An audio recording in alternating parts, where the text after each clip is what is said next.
एक STM officer अपनी सहेली की शादी में जा रही थी। उसने आम लड़की की तरह कपड़े पहने हुए थे, ना कोई सरकारी गाड़ी, ना कोई सुरक्षा, बस एक आम लड़की की तरह मोटरसाइकिल चला रही थी। जब वो हसनाबाद शहर के पास पहुंची तो आगे एक पुलिस चेक पोस्ट दिखाई दिया। वहां 3-4 पुलिसकर्मी चेक पोस्ट के बाहर सड़क पर खड़े थे।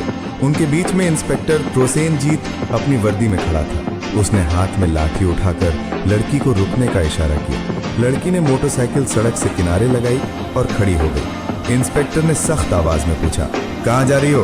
लड़की ने बहुत शांत स्वर में जवाब दिया, एक सहेली की शादी है, वहीं जा रही हूँ। इंस्पेक्टर प्रोसेनजीत ने उसे सिर से पांव तक देखा। वो 28 साल की एक खूबसूरत महिला थी। नाम था बरनाली सिंह। फिर वो हंसते हुए बोला, अच्छा, सहेली की शादी में खाना खाने जा रही हो? लेकिन हेलमेट क्या तुम्हारे बाप ने पहनना है? क्यों नहीं पहना? और ये बाइक भी बहुत तेज चला रही थी। चलो अब चालान कटेगा। ऐसा कहते हुए उसने चालान की पर्ची निकालनी शुरू कर दी। बरनाली समझ चुकी थी कि उसकी नीयत ठीक नहीं है और ये सब एक बहाना है। उसने कहा, सर, मैंने कोई कानून नहीं तोड़ा है। ओ मैडम, हमें कानून मत सिखाओ, प्रोसेनजीत झल्ला कर बोला। उसने पास खड़े एक कांस्टेबल की तरफ देखा, फिर बरनाली की ओर मुड़कर कहा, इसे सबक सिखाना होगा। अचानक इंस्पेक्टर ने जोर से एक थप्पड़ मारा बरनाली के गाल पर। बहुत सवाल कर रही है, जब पुलिस कुछ कहे तो चुपचाप मान लेना चाहिए। बरनाली का सिर एक पल के लिए घूम गया, लेकिन उसने खुद को संभाल लिया। उसकी आंखों में गुस्सा साफ झलक रहा था। इंस्पेक्टर हंसते हुए बोला, अब भी इसकी आंखों में घमंड है। ऐसे कितनों को ठीक कर चुका हूँ, इसे अच्छी तरह से सबक सिखाना होगा। एक कांस्टेबल आगे आया और बोला, सर, इसे थाने ले चलते हैं, वहीं इसका इलाज होगा, तब समझेगी कि पुलिस से कैसे बात की जाती है। फिर एक और कांस्टेबल ने बरनाली का हाथ पकड़कर खींचते हुए कहा, चलो गाड़ी में बैठो।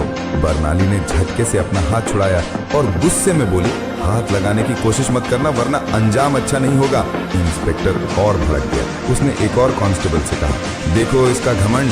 कांस्टेबल आगे बढ़ा, बरनाली का बाल पकड़कर उसे खींचने लगा। बरनाली दर्द से कराह उठी, फिर भी उसने अब तक अपनी असली पहचान नहीं बताई थी। वो देखना चाहती थी कि ये लोग कितनी नीचता तक जा सकते हैं। इसी बीच एक पुलिसकर्मी ने गुस्से में उसकी बाइक पर लाठी मार दी और ऊंची आवाज में बोला, बड़ी आई साधु बनने वाली, अब तुझे खिलौना बना के खेलेंगे। बरनाली सिंह अब अच्छे से समझ चुकी थी कि उसके साथ क्या होने वाला है और ये लोग कितना नीचे गिर सकते हैं। इंस्पेक्टर की आंखों में गुस्सा भरा था। वो जोर से चिल्लाया, तेरे जैसे कई होशियार देखे हैं, पुलिस से पंगा लेगी, आज मजा चखाएंगे। चलो इसे थाने ले चलते हैं, वहाँ समझ में आ जाएगा। इस समय भी बरनाली सिंह चुप थी।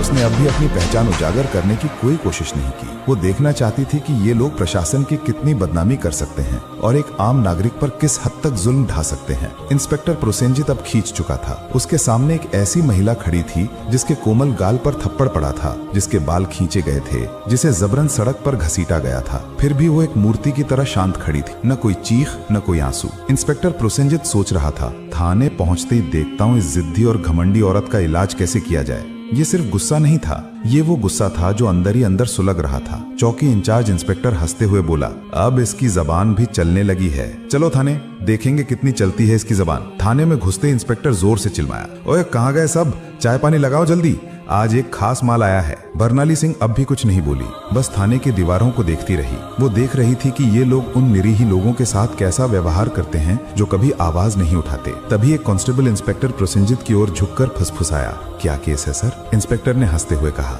अरे कुछ भी नहीं, स्पीड ब्रेक करो या हेलमेट का बहाना मारो, जो मन हो लिख दो, बस अनबर करना है और इसका घमंड तोड़ना है, ज्यादा सवाल मत कर। बरनाली सब कुछ सुन रही थी, लेकिन उसकी आंखें अब भी चुप थीं।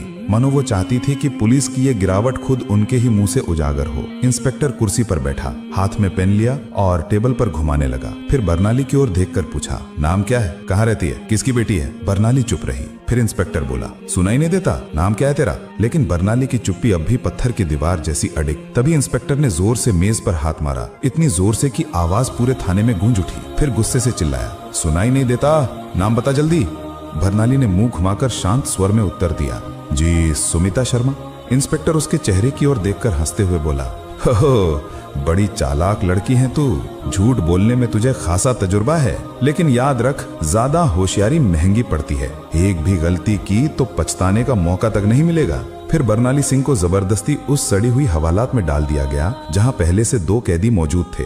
उनमें से एक कैदी ने बरनाली की ओर देखते हुए पूछा, बहन तूने क्या गुनाह किया है? बरनाली ने हल्की सी मुस्कान दी, लेकिन कुछ नहीं बोली। अब वो बस देख रही थी ये पूरा सिस्टम कितना सड़ चुका है। अगर एक एसडीओ को बिना वजह अंदर किया जा सकता है तो आम आदमी की हालत तो सोच पाना भी मुश्किल है। अब वो उस कोठरी के कोने में बैठी थी, सब कुछ देख रही थी, सुन रही थी और हर एक हरकत को समझ रही थी। उधर इंस्पेक्टर प्रोसेनजीत एक झूठी रिपोर्ट बना रहा था। उसने आदेश दिया, इसके ऊपर चोरी और ब्लैकमेलिंग का केस ठोक दो, और फाइल पर हाथ मारते हुए बोला, चलो जल्दी।